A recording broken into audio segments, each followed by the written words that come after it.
Now listen. Some battles God will fight for you. Some battles God will fight for you. There were times that there were the people coming against, armies coming against the people of God, and God sent an angel with swords, and they killed 185,000 of the enemy. They woke up and everybody was dead. They didn't lift a sword. God fought for them. There are some battles that God will fight for you. When Moses trying to bring the children of Israel out of Egypt into the promised land, they get to this Red Sea. They can't fight that battle.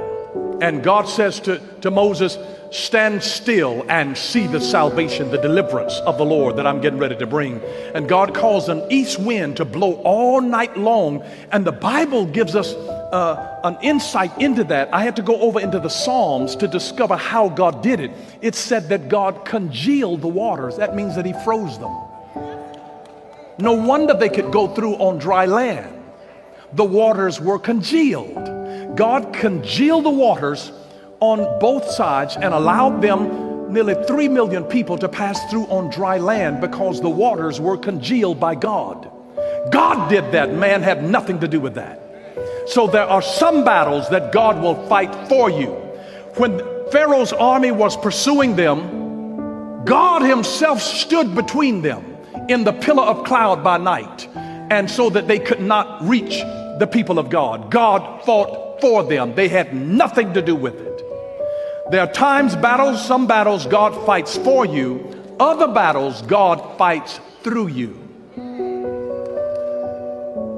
David was a warrior. God defeated Goliath through David, not on his behalf, but through him. He used David and his slingshot to take down nearly a 10-foot giant. He didn't do it without David. He did it using. There's some victories that God wants to bring through you. Some battles God will fight for you. Some battles God will fight through you.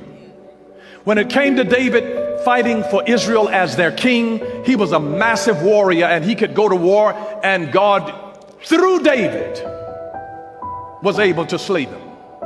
So it's amazing what God can do for you, but it's also amazing what God will do through you.